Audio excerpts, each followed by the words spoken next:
सच्चिदानंद रूपाय विष्णोत्पत्त्यादिहेतवे तापत्रय विनाशाय श्रीकृष्णाय वयं नमः। चैतन्यं शाश्वतं शान्तं व्योमातीतं निरञ्जनं नादबिन्दुफलातीतं तस्मै श्री गुरुवे नमः। सर्वरूपमयी देवी सर्वं देवी जगत् अतोऽहं विश्वरूपाणि तां नमामि परमेश्वरी। जीव की मनोमयी सृष्टि ही जीव को बंधन में डालने वाली है।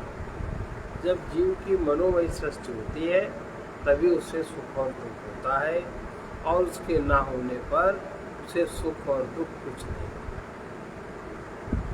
सुख दुख से ऊपर उठ जाता है। मनोमयी सृष्टि कारण है और सुख दुख का बंधन सृष्टि का कार्य है। इन दोनों का एक कार्य कारण संबंध अन्वय व्यतिरेक की तरह है। सुख दुख भोगने वाले जीव का संबंध ईश्वर सृष्टि से भी है और जीव सृष्टि से भी है। इन्हीं दोनों सृष्टियों में से कोई सृष्टि जीव के सुख दुख रूपी बंधन का कारण है। उसे सुनिश्चित करने के लिए हम ठीक ठीक जान सकते हैं जीव के सुख दुख का कारण क्या है। इसके लिए जीव कृत मनोमयी सृष्टि रहने पर जीव को सुख दुख का अनुभव होता है, और उसके ना रहने पर सुख दुख का अनुभव भी उसे नहीं होता। ईश्वर सृष्टि तो जीव के लिए सदा बनी रहती है, किंतु उसकी अपनी मनोमयी सृष्टि जब उसके साथ होती है तभी जीव सुखी या दुखी होता है, अन्यथा नहीं। स्वप्न आदि में बाह्य जगत ना रहने पर भी, स्वप्न जब देखता है जीव तो बाह्य जगत तो नहीं रहता, बाह्य जगत ना रहने पर भी अपनी मानसिक सृष्टि के बंधन में जीव रहता है। किंतु समाधि में, सुषुप्ति में और मूर्छा की अवस्थाओं में बाह्य जगत रहते हुए भी जीव बंधन में नहीं रहता, क्योंकि इन अवस्थाओं में उसकी मानसिक सृष्टि नहीं रहती। अगर हम लोग विचार करें तो स्वप्नावस्था पर देखेंगे, उस समय हमें ईश्वर सृष्टि देखने में नहीं आती, हम केवल अपनी मानसिक सृष्टि ही स्वप्न में देखते हैं। उस समय हमें सुख दुख का बंधन भी रहता है, और ये स्वप्न की मनोमयी रचना जीव के सुख दुख के बंधन का कारण है। स्वप्न के साथ ये भी है कि जैसे भ्रांति, मनोराज्य, स्मृति, ये भी मानसिक रचनाएं हैं, और उनसे भी सुख दुख होता है। जैसे स्वप्न में देखे सर्प से भय होता है, वैसे जागृत अवस्था में रस्सी देखकर सर्प का भ्रम होने पर भी वैसा ही भय उत्पन्न होता है। सीप को चांदी समझकर उसे प्रियता उत्पन्न होती है और उसमें सुख होता है। स्मरण और मनोराज्य के पदार्थ, मनोराज्य में ही कल्पना में हो जाए कि ऐसा हो जाएगा, तुरंत जीव दुखी हो जाता है। स्मरण और मनोराज्य के पदार्थों में भी सुख दुख की अनुभूति होती है। समाधि में, सुषुप्ति में मूर्छा, समाधि, सुषुप्ति, मूर्छा, ये तीन ऐसी अवस्थाएं हैं जब मन की वृत्तियां लीन हो जाती और मानसिक सृष्टि भी नहीं रह जाती, तो उसके ना रहने पर जीव के साथ सुख दुख का बंधन भी नहीं रहता। मन के माने हुए सुख दुख है सभी बंधन है, मन के हटते ही उद्धार देख लेते हम, कृपा प्रभु की है अहंकार देख लेते हम, इसके दिखते ही मुक्ति द्वार देख लेते हम। और जब उसकी मानसिक सृष्टि नहीं रह जाती तो जीव को सुख दुख का बंधन भी नहीं रह जाता। ये व्यतिरेक स्वप्न आदि चारों मानसिक सृष्टि भी भावावस्थाओं में, समाधि आदि तीनों मानसिक सृष्टि में, अभावावस्थाओं में ईश्वर सृष्टि अपने स्थान में जीव की त्यों रहती है, किंतु जीव के सुख दुख का कारण नहीं। उदाहरण देते हैं कि दूर देश में किसी का पुत्र जीवित है, ईश्वर की सृष्टि यथावत है, और यहाँ उसको किसी ने कह दिया पुत्र मर गया, तो उसको शोक और दुख शुरू हो जाएगा। वो ईश्वर की सच यथावत है, तो उसकी मानसिक सच में विक्षेप हुआ शुरू हो जाएगा। और दूसरा उदाहरण है कि दूर पुत्र मर गया, यहाँ पता नहीं चला, तो सामान्य है। ईश्वर की सच में कुछ हुआ तो होता रहे, उसको जीव से मतलब नहीं है। जीव को उससे मतलब है जो उसकी अपनी सृष्टि है, वो उससे प्रभावित होता है ना। अब ईश्वर सृष्टि का प्रयोजन क्या है? ईश्वर सृष्टि का प्रयोजन क्या है? देखिए, सभी जीव अपनी ही मनोमय सृष्टि के कारण बंधन में रहते हैं। तो बंधन और मुक्ति अपनी मानी हुई है, सुख और दुख माना हुआ है, परमात्मा से दूरी मानी हुई है। बिल्कुल इसी का अनुवाद उन्होंने कर दिया, महाराज जी ने इसी का अनुवाद कर दिया। तो ये जीव अपनी ही मनोमय सृष्टि के कारण बंधन में रहता है। तो जब तक माने तो बंधन, जब न माने तो कोई बंधन नहीं। मान्यता। ईश्वर सृष्टि का प्रयोजन क्या है? विज्ञानवादी बायाथे वैयर्थास्यादिद्धेति चेत वैयर्थास्यादिहेति चेत न यद्व्याकारवादो धातुं बाह्यस्यापेक्षितत्वतः बाह्य पदार्थ व्यर्थ होने पर कह रहे हैं कि बाह्य पदार्थ व्यर्थ है, तब भी विज्ञानवाद आ जाएगा, ऐसी शंका नहीं करनी चाहिए। अगर बाह्य पदार्थ बेकार है तो विज्ञानवाद, तो क्यों विज्ञानवाद आ जाएगा? अब सामान्य रूप से देख लीजिए कि व्यक्ति के पास शरीर है, व्यक्ति के पास मन है, सारा ईश्वर का बनाया हुआ संस्थान है। इसको भी जीव से मतलब, उसको तब मतलब है जब चीज उसके मन में, मन की कल्पना है, मन की मान्यता है, मन की धारणा है, और मन की स्वीकृति है, तो ही है। बाकी जीव को शरीर से भी मतलब नहीं। ऐसी शंका नहीं करनी चाहिए, क्योंकि हृदय में, मन में मानसिक सृष्टि को आकार धारण करने के लिए, मानसिक सृष्टि जो अंदर बनती है मन में, वो कैसे बनेगी? मन किसकी नकल करेगा? मन में कोई आकार बने तो वो नकल करेगा बाह्य पदार्थों की ना। कहाँ से आएगा? मन में बाह्य पदार्थ अगर नहीं है तो अंदर भी कुछ नहीं आ सकता। मानसिक हृदय में, मन में मानसिक सृष्टि को आकार धारण करने के लिए बाह्य पदार्थों की अपेक्षा है। इस अवसर पर आचार्य थोड़ा विज्ञानवाद का उल्लेख करते हैं। ये वेदांत मत से थोड़ा सा भिन्न है। बौद्ध दर्शन के 4 संप्रदाय हैं, एक वैभाषिक, सौतांत्रिक, विज्ञानवादी, माध्यमिक। पश्चिम में भी बर्कले नाम का दार्शनिक विज्ञानवादी हुआ। इन विज्ञानवादियों का मत है कि हम जो कुछ जगत देखते हैं वो हमारे ही विज्ञान, हमारे ही मन का प्रक्षेपण है। हम जो कुछ भी जगत में देखते हैं वो हमारे मन का प्रक्षेपण है, वास्तव में जगत कुछ भी नहीं। तो आचार्य कह रहे ठीक है, मन का प्रक्षेपण है, तो मन में आकार कहाँ से आए अगर बाहर आकार नहीं है? अगर बाहर कोई आकार नहीं है तो मन में आकार कहाँ से आया? में आकार देखता हुआ तभी आते हैं। ये लोग आधी बात कहते हैं। हम देखते हैं हमारे ही मन का प्रक्षेप है, इसके अतिरिक्त जगत की कोई स्वतंत्र सत्ता नहीं है। क्योंकि यदि ऐसी कोई सृष्टि हो भी तो हमारे पास उसे जानने का कोई साधन नहीं आता। विज्ञानवादी एकमात्र अपनी ही मानसिक सृष्टि सर्वत्र देखता और पाता है। हम वेदांत में जिसे ईश्वर की सृष्टि कहते हैं वो विज्ञानवादी को मान्य, बौद्ध को मान्य नहीं। पूर्व पक्षी यह शंका करता है यदि जीव के बंधन का कारण उसी के मनोमय सृष्टि है तो ईश्वर की सृष्टि का कोई प्रयोजन ही नहीं है। तो यह मत स्पष्ट रूप से विज्ञानवाद का हो गया और हम वेदांत मत को छोड़कर विज्ञानवादियों से जा मिले। तात्पर्य है कि जीव सृष्टि को महत्व देने से वेदांत मत की हानि होती और वो भी ठीक नहीं है।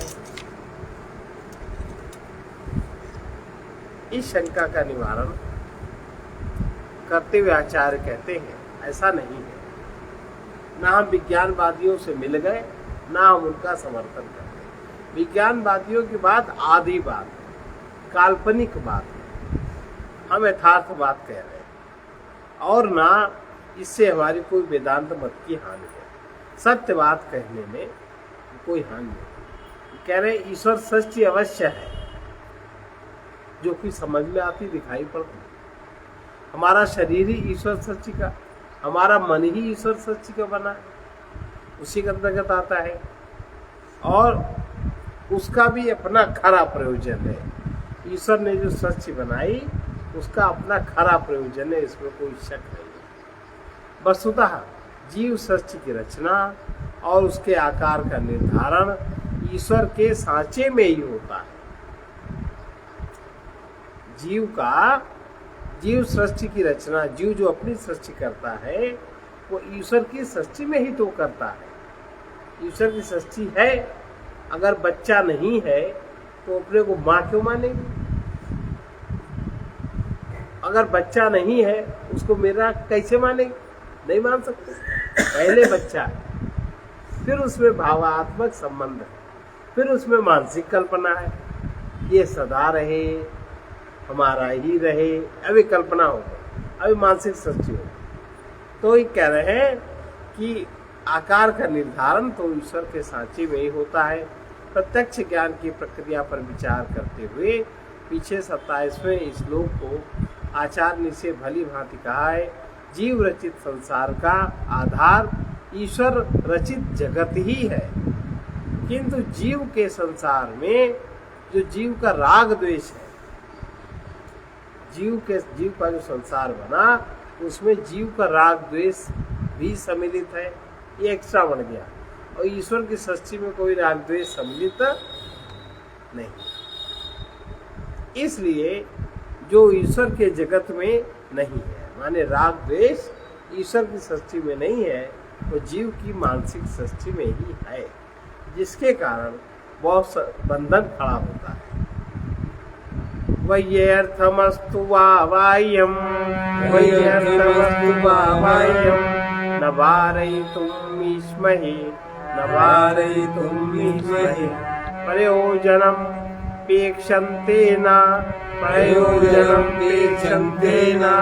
मानानीतिः स्थितिः। अथवा बाह्य पदार्थ भले ही व्यर्थ हो गए, जीव के लिए बाह्य पदार्थ का उतना महत्व नहीं है, भले ही व्यर्थ हो, किंतु उनका निषेध कोई नहीं कर सकता।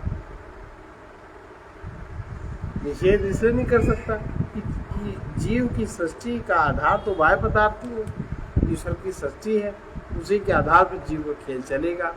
प्रत्यक्ष आदि प्रमाण प्रयोजन की अपेक्षा नहीं रखते, यही निश्चित स्थिति है। आचार्य वैकल्पिक तर्क प्रस्तुत करते हैं, यदि हम यह स्वीकार भी कर लें कि ईश्वर रचित जगत हमें सुख दुख नहीं देता और ना ही वो बंधनकारी है, इसलिए वो व्यर्थ है, तो भी वो व्यर्थ होने के कारण अस्तित्वहीन तो नहीं हो जाएगा। ईश्वर की सृष्टि अस्तित्वहीन नहीं, अस्तित्व उसी का है। किसी वस्तु की सत्ता उसके उपयोग अनुपयोग पर निर्भर नहीं करती। जब जगत हमारे प्रत्यक्ष का विषय है तो उसका अस्तित्व भी है, हम उसका निषेध नहीं कर सकते, उसका निषेध ईश्वर ही कर सकता। हम अपने मन का तो निषेध कर, मन की सृष्टि में निषेध कर सकते, पर अपने मन का निषेध नहीं कर सकते, क्योंकि मन हमने नहीं बनाया। मन में विचार हमने बनाया, लेकिन मन हमने नहीं बनाया, वो ईश्वर की सृष्टि के अंतर्गत आता है, हम उसका निषेध नहीं कर सकते। प्रमाण के द्वारा अस्तित्ववान प्रमेय का ज्ञान होता है। प्रमेय अनुपयोगी और व्यर्थ होने पर भी प्रमाण के द्वारा जाना जाता है। यदि सड़क पर पड़ा तिनका किसी काम का न हो तो भी वो आंखों से देखा और जाना जाता, आंखों ने इसको देखा, जाना कि तिनका है। ऐसा कभी नहीं होता कि वो अनुपयोगी होने के कारण तुम्हें दिखाई न दे। तिनके का क्या उपयोग है, लेकिन वो दिखाई नहीं देगा ऐसा तो नहीं है। अथवा अनुपयोग के कारण वो अस्तित्वहीन हो जाए, ये भी नहीं है। तिनके का कोई उपयोग नहीं है, उसका कोई अस्तित्व नहीं, ऐसा भी नहीं है। इसलिए हम ईश्वर रचित जगत का अस्तित्व मानते हैं। विज्ञानवादी की भांति न हम उसकी उपेक्षा करते हैं, न हम ईश्वर के सच का निषेध करते हैं। वेदांत और विज्ञानवाद का मुख्य अंतर। अब जीवकृत द्वैत की निवृत्ति कैसे होती है, इससे जीव कैसे छूटता है? जिस जीव ने अपना द्वैत मान रखा उससे वो कैसे छूटेगा? देखिए, बंधश्चेन्मानसं द्वैतं बंधश्चेन्मानसं द्वैतं तन्निरोधेन शाम्यति अभ्यसेद्यो मेवातो मेवातो ब्रह्म ज्ञानेन किं वद यदि मानसिक द्वैत ही बंधन का कारण, मानसिक सृष्टि ही बंधन का कारण है, तो मन का निषेध करने से शमित हो जाएगा। मन को न मानो मन की, ये मन का निषेध है। मानसिक द्वैत मन का निषेध करने से शमित हो जाएगा। कैसे? मन को न मानो मन की न मानो, है ना? ये अतः योग का ही अभ्यास करना चाहिए। अब योग क्या है? योग क्या है? अहं बिंदु में चैतन्य सिंधु का अनुभव योग है। अहं बिंदु में चैतन्य सिंधु का अनुभव योग।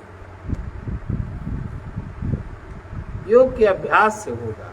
फिर बताओ कि अगर ये हो जाएगा, मन का निरोध करने से शमित हो जाएगा और योग के अभ्यास से हो जाएगा, तो फिर ये क्यों कहते हो ब्रह्म ज्ञान होना चाहिए? फिर ब्रह्म ज्ञान का प्रयोजन क्या है? ये पूर्व पक्षी का प्रश्न है। बौद्धों का विज्ञानवादी संप्रदाय योगाचार भी कहलाता है, क्योंकि जब जगत हमारे मन का ही प्रक्षेप है और वही हमारे बंधन का कारण है, तो उससे निवृत्त होने के लिए हमें अपने मन का ही निरोध करना होगा। अब मानसिक निरोध की साधना योग कहलाती है। अतः योगाचार मत के अनुसार हमें भी अपनी जीव सृष्टि से मुक्ति पाने के लिए योगाभ्यास करना ही चाहिए। फिर ब्रह्म ज्ञान का कोई प्रयोजन नहीं रह जाता। पतंजलि योग शास्त्र में चित्त वृत्ति का निरोध करने के वही योग साधन का प्रतिपादन कहते हैं।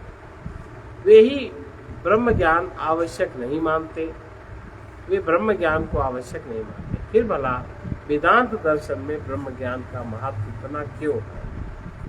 तात्कालिक द्वैत शांतौ अप्यागामी जनिक्षया ब्रह्म ज्ञानं विना न स्यात् इति वेदांत डिंडिमः। योगाभ्यास से और मन के निरोध करने से, इन दो चीजों से क्या होगा? द्वैत की तात्कालिक शांति तो हो जाएगी, तत्काल में आपको शांति मिल जाएगी, लेकिन आगामी जन्म का नाश नहीं होगा। अभी आपको बड़ी परेशानी है, अभी आपने कर लिया, अभी आप शांत हो गए, और फिर यहाँ से आ गए, फिर वही चीज हो गई, मिटेगा तो नहीं। और ये समाप्त तब होगा जब मिट जाए, तो आगामी जन्म का नाश नहीं होगा। आगामी जन्म का नाश तो ब्रह्म ज्ञान से ही होगा। ये वेदांत दर्शन का डिमडिम कोश है, इसलिए ब्रह्म ज्ञान आवश्यक। पूर्व पक्षी के प्रश्न का उत्तर देते हुए आचार्य श्री कहते हैं, मानसिक शांति दो प्रकार की होती है, एक तो तात्कालिक और दूसरी आत्यंतिक। अच्छा, तात्कालिक शांति के लिए आप बहुत परेशान हो, दुखी हो, चले जाओ पिक्चर देखने, मन बदल जाता है। ये काम कर रहे हो, दूसरा काम करने लगो, मन बदल जाएगा। लेकिन ये सब तात्कालिक प्रभाव है। बहुत क्रोध आ रहा है, पी ले 2 गिलास ठंडा पानी, शांत हो जाएगा।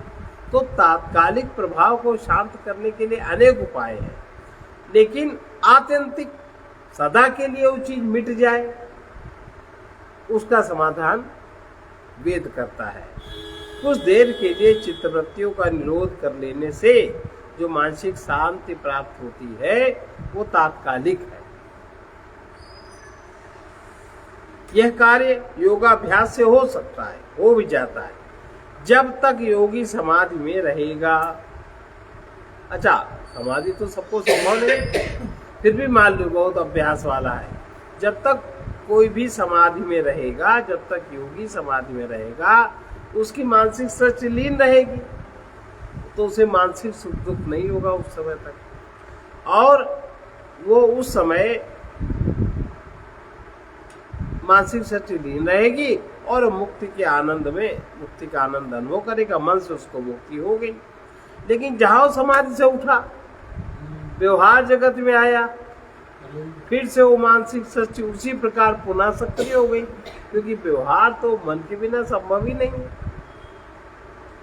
और आप अगर नहीं करोगे, माने आप अपने मन में अगर कोई कल्पना नहीं करोगे, जैसे हमको यहाँ से वहां तक जाना है, जाने में इतने कदम चलने, तो मन में ही सोचेंगे ना, ये मन की कल्पना ही तो है, फिर तो आप व्यवहार करेंगे, और फिर इस प्रकार मानसिक सृष्टि उसी प्रकार पुनः सक्रिय हो उठेगी जैसे सुषुप्ति से जागृत अवस्था में आने पर सृष्टि सक्रिय हो जाती है। सुषुप्ति में तो हर प्राणी चला जाता है निश्चिंतता में, लेकिन जहाँ जागृत अवस्था में आए, जागे सुने, फिर से वही सक्रियता आ जाती है। अतः योगाभ्यास से जन्म मरण रूप संसार की निवृत्ति कदापि संभव नहीं है, और मन का निरोध करने से भी जन्म मरण रूपी संसार की निवृत्ति संभव नहीं है। जीवकृत मनोमय सृष्टि का कारण, अब ब्रह्म ज्ञान से वो कारण मिटेगा। जीव सृष्टि तो कारण से है, कारण है तब तो उसका कार्य है जीव सृष्टि।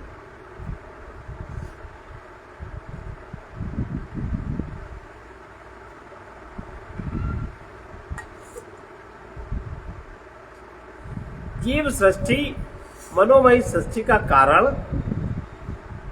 उसका अविद्याजन्य वासना पुंज है। अविद्या में उत्पन्न जो वासनाएं हैं वो उसका कारण है, तब जीव सृष्टि बनती है। उसके विद्यमान रहने तक, जब तक वो अविद्याजन्य वासना पुंज बना रहेगा, तब तक जीव की सृष्टि भी बनी रहेगी और उसका बंधन भी बना रहेगा। इसलिए अविद्या के नष्ट करने के लिए ब्रह्म ज्ञान की ही आवश्यकता है। ब्रह्म ज्ञान के बिना अविद्या नष्ट नहीं होती।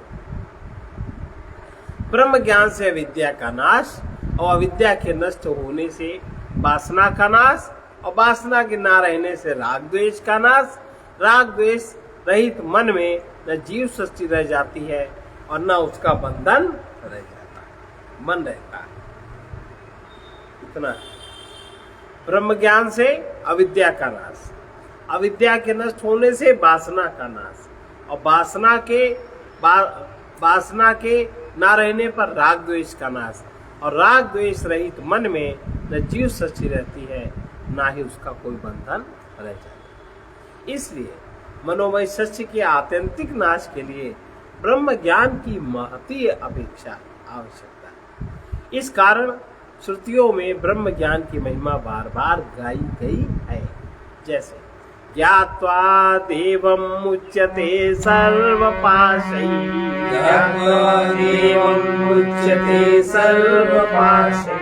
परमात्मा को जानकर सब बंधन से छूट जाता है। सब बंधन माने अविद्या का बंधन, अविद्या में ही तो सब वासनाएं हैं।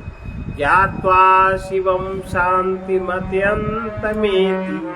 ज्ञात्वा शिवं शान्तिमत्यन्तमेति,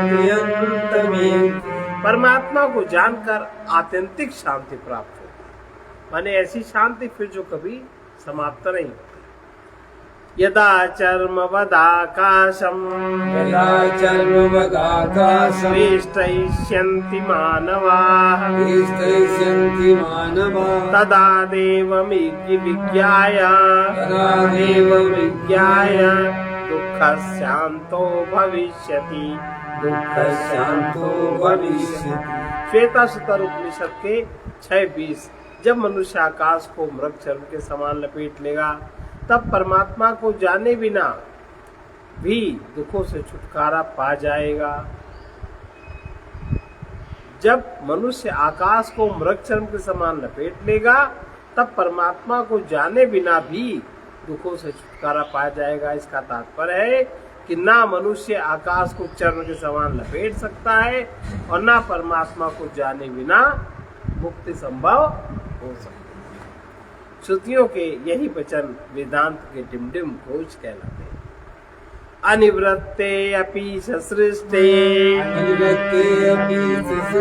द्वैते तस्य मृषात्मताम् बुद्ध्वा ब्रह्मा द्वयं बोद्धुम्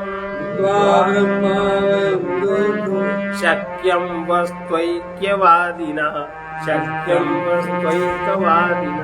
ईश्वर रचित द्वैत निवृत्त ना होने पर भी, ईश्वर रचित द्वैत की निवृत्ति ना हो लेकिन उसका मिथ्यात्व जानकर वस्तु एकवादी माने अद्वैतवादी अद्वैत ब्रह्म को जान सकता है। ईश्वर रचित द्वैत ना भी संसार और जीव ना भी निवृत्त हो तो भी उसका मिथ्यात्व समझ में अगर आ जाता है और तो भी अद्वैतवादी अद्वैत ब्रह्म को जान सकता है। जीवकृत द्वैत से भिन्न ईश्वरकृत द्वैत की सत्ता के प्रति आचार्य का आग्रह देखकर शंका हो सकती है। जगत के रहते अद्वैत ब्रह्म का ज्ञान कैसे होगा? ब्रह्म ज्ञान के लिए ईश्वर के जगत का निषेध करना ही होगा। अब इसका समाधान करते हुए आचार्य कहते हैं ईश्वर रचित द्वैत का निवारण करना आवश्यक नहीं है। वो हमारे प्रत्यक्ष प्रमाण का विषय रह सकता है, वो बना रहे। फिर भी यदि हम यह समझ लेते हैं कि जगत ईश्वर का इच्छा है, इच्छा माने कल्पना, कि एको हम बहुत से, कि जगत ईश्वर की कल्पना है। अगर मैं बात समझ जाते हैं, कल्पना मात्र है, उसका अपना स्वतंत्र अस्तित्व नहीं है, उसका अस्तित्व ईश्वर पर निर्भर है। वो तो एक मिथ्या प्रतीति है, कल्पना है, मिथ्या प्रतीति है, तो भी ब्रह्म की अद्वैतता का ज्ञान हो सकता है। सत ब्रह्म और मिथ्या जगत के योग से द्वैत सिद्ध नहीं होता। ब्रह्म सत है और जगत मिथ्या है तो द्वैत कैसे सिद्ध होगा? एक रहेगा अद्वैत। यदि हमारी मुट्ठी में एक वास्तविक सिक्का है और एक कल्पित सिक्का है तो कोई भी विचारवान व्यक्ति यह नहीं कहेगा कि मुट्ठी में दो सिक्के हैं। क्या कहेगा? एक सिक्का है। तो अगर ब्रह्म सत्य है और जगत मिथ्या है तो ब्रह्म सत्य ही रहेगा, जगत का मिथ्यात्व समाप्त है।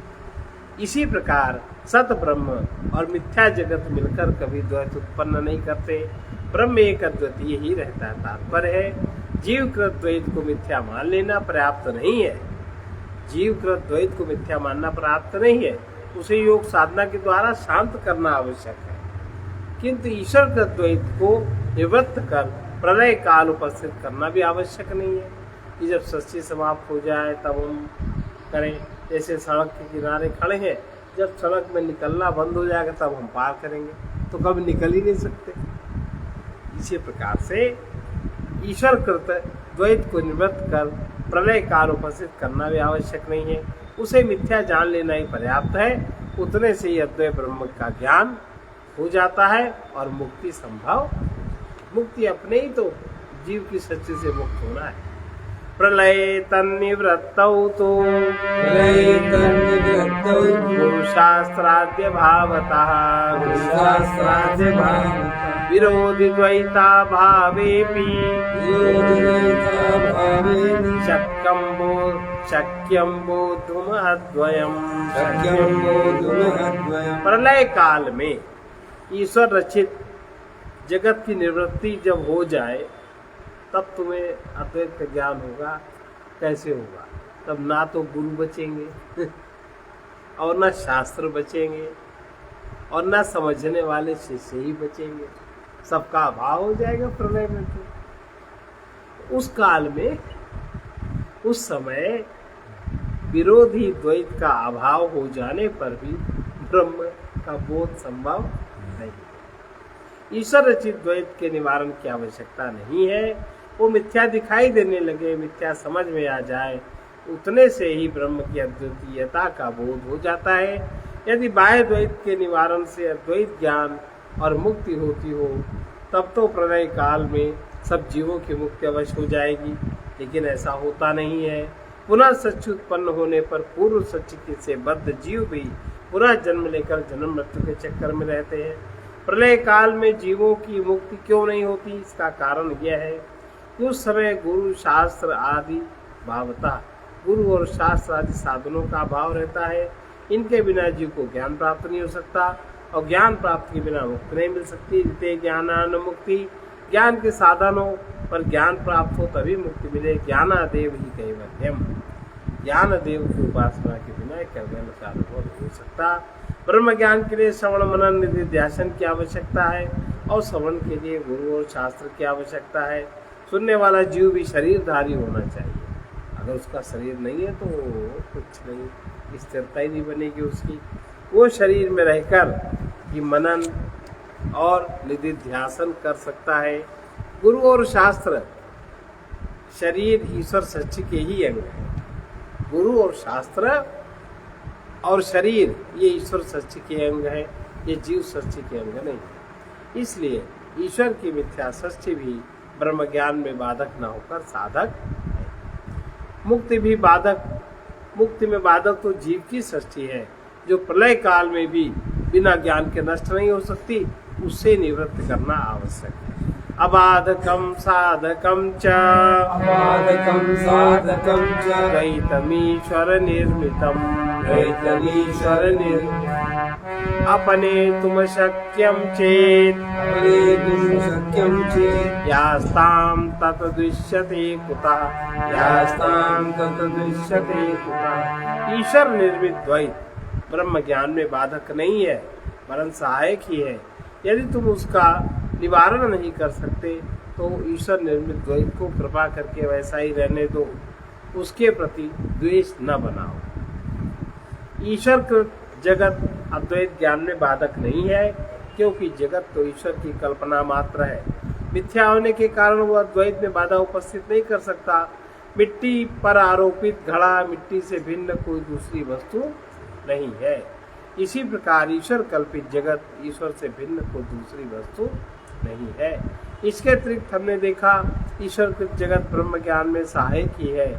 उसी के अंतर्गत गुरु है, शास्त्र है, साधक का शरीर भी उपलब्ध होता है, और उनकी सहायता से ही ब्रह्म ज्ञान प्राप्त होता है। फिर हम यह भी देखते हैं कि जीव अपनी शक्ति से ईश्वर कृत जगत को मिटाकर प्रलय नहीं कर सकता। इसलिए जैसा जगत है वैसा ही रहने देने में कोई हानि नहीं। अब जीव सृष्टि के अवान्तर भेद, जो जीव की अपनी सृष्टि है उसके अंदर कई प्रकार के भेद हैं। उसमें हमारा ध्यान जीव सृष्टि के निवारण पर केंद्रित रहना चाहिए। जीव सृष्टि का निवारण किस प्रकार, वही हमारी मुक्ति में सहायक है। अगर जीव की सृष्टि का निवारण न हुआ तो हमारी मुक्ति नहीं हो सकती।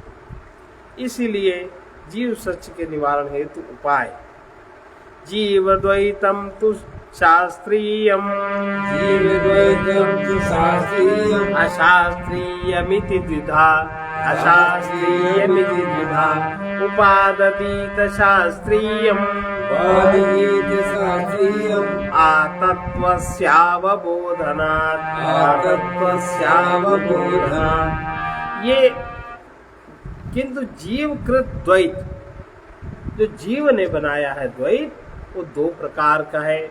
एक तो शास्त्रीय और एक अशास्त्रीय। तत्व बोध होने तक शास्त्रीय द्वैत उपादेय है। जब तक तत्व ज्ञान नहीं होता तब तक शास्त्रीय द्वैत की आवश्यकता है। उसके बाद उसको भी त्याग देना चाहिए। हम देख चुके हैं पहले कि ईश्वर तत्व सृष्टि पर जीव अपने राग द्वेष के वशीभूत होकर मनः कल्पित सृष्टि का आरोपण करता है, जिसे संसार कहते हैं। यही जीव के बंधन का कारण है। अब उसका अधिक विश्लेषण करते हुए कहते हैं कि जीव सृष्टि दो प्रकार की है, एक तो अशास्त्रीय और दूसरा शास्त्रीय। जीव की अशास्त्रीय सृष्टि क्या है? जीव की अशास्त्रीय सृष्टि राग द्वेष और काम क्रोध से परिपूर्ण है। अशास्त्रीय माने गंवारू, बिना पढ़ा लिखा, एक गंवार, जब चाहे तब क्रोध कर दिया, जब चाहे तब काम आ गया, जिसको नहीं उसको चाहा जो भी कर दिया। ये अशास्त्रीय माने इसका कोई नियम नहीं है। तो जो जीव की अशास्त्रीय सृष्टि है वो सबसे पहले राग द्वेष, फिर दूसरा काम क्रोध आदि से परिपूर्ण, लबालब, यही दोषयुक्त है और यही बंधनकारी है। इसी से अनेक प्रकार के कर्म बनते हैं और वही कर्म परिणाम में बंधन का हेतु बनते हैं। यही सृष्टि है शास्त्रीय, दोष युक्त है, बंधनकारी है और त्याज्य है, इसी को त्यागना है। इससे छुटकारा पाने के लिए, इससे कैसे छूटे? इससे छुटकारा पाने के लिए शास्त्रीय सृष्टि का सहारा लेना चाहिए। वो शास्त्रीय सृष्टि क्या है? शास्त्रों का अध्ययन। शास्त्रीय सृष्टि माने शास्त्रों का अध्ययन, और अध्ययन करने से शास्त्रों का श्रवण करे, और अध्ययन करने से जो मनोमय सृष्टि बनेगी अंदर, जो मन में बनेगी सृष्टि, दूसरी सृष्टि बनेगी ना मन में, फिर तो जो मनोमय सृष्टि उत्पन्न होती है वो शास्त्रों का श्रवण और अध्ययन करने से जो मनोमयी सृष्टि उत्पन्न होती है वो शास्त्रीय सृष्टि कहलाती है। ये भी द्वैत है, लेकिन ये हमें छूटने में सहायक है। यह सृष्टि हमारे राग द्वेष पूर्ण अशास्त्रीय सृष्टि को नष्ट करने में समर्थ है।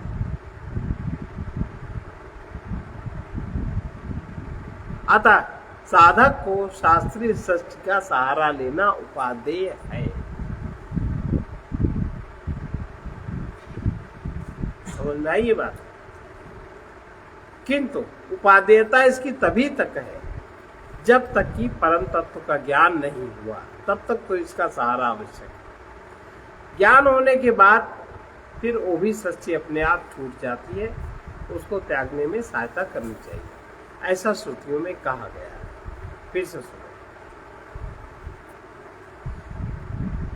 कि ये जो हमारी सृष्टि है ये होती कैसे है और ये है क्या, ये बंधन है क्या? जीव सृष्टि, जीवकृत मनोमयी सृष्टि का कारण उसका अविद्याजन्य वासना पुंज है। कारण अविद्याजन्य वासना पुंज है। उसके विद्यमान रहने तक जीव सृष्टि बनी रहेगी और उसका बंधन भी बना रहेगा। इसलिए अविद्या के नष्ट करने के लिए ब्रह्म ज्ञान की महती आवश्यकता है। ब्रह्म ज्ञान से अविद्या का नाश, अविद्या के नष्ट होने से वासना का नाश, वासना के ना रहने से राग द्वेष का नाश होता है, और राग द्वेष रहित मन में न जीव सृष्टि रहती है और ना उसका बंधन रहता है। इसे मनोमय सृष्टि के आत्यंतिक नाश के लिए ब्रह्म ज्ञान की आत्यंतिक आवश्यकता है। ज्ञात्वा देवम मुच्यते सर्वपाशै, ऐसा वेद कहता है। अब ईश्वरकृत सृष्टि पर, जो ईश्वर ने बनाई है दुनिया, तुमने ईश्वर की दुनिया में रच ली है अपनी क्षुद्र सृष्टि, जिसका कि तुम्हें मिथ्याभिमान, जो दोष है, अभिमान और मिथ्या, ये दोष है, सबसे बड़ा दोष है। ईश्वरकृत सृष्टि पर जीव अपने राग द्वेष के वशीभूत होकर मना कल्पित सृष्टि का आरोपण करता है, जिसे संसार कहते हैं। यही जीव के बंधन का कारण है। अब उसका अधिक विश्लेषण करते हुए समझाते हैं कि जीव सृष्टि दो प्रकार की है, एक तो अशास्त्रीय और दूसरी शास्त्रीय। जीव की जो अशास्त्रीय सृष्टि है, राग द्वेष काम क्रोध लोभ मोह मद मत्सर आदि है, उससे परिपूर्ण है, भरी है लबालब दोषों से। और जो दूसरी शास्त्रीय सृष्टि है, जीव की अशास्त्रीय सृष्टि में तो ये सब है, वही दोषयुक्त है, वही बंधनकारी है, उसी को छोड़ना है, वही त्याज्य है। इससे छुटकारा पाने के लिए शास्त्रीय सृष्टि का सहारा लेना चाहिए। शास्त्रों का श्रवण और अध्ययन करने से जो मनोमयी सृष्टि उत्पन्न होती है वो शास्त्रीय सृष्टि कहलाती है। यह सृष्टि हमारे राग द्वेषपूर्ण अशास्त्रीय सृष्टि को नष्ट करने में समर्थ है। अतः साधक को शास्त्रीय सृष्टि का सहारा लेना उपादेय आवश्यक है, किंतु इसकी उपादेयता तभी तक है जब तक परम तत्व का ज्ञान नहीं हुआ। ज्ञान होने के बाद उसे भी त्याग देना चाहिए। यह श्रुतियों में कहा गया है। आत्म ब्रह्म विचाराख्यम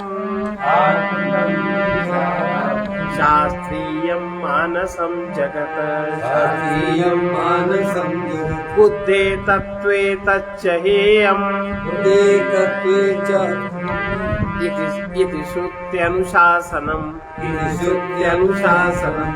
आत्मा और ब्रह्म का विचार अब जो सबसे बड़ा अस्त्र है, इसको काटने के लिए, अशास्त्रीय सृष्टि को काटने के लिए सबसे बड़ा आत्मा और ब्रह्म का विचार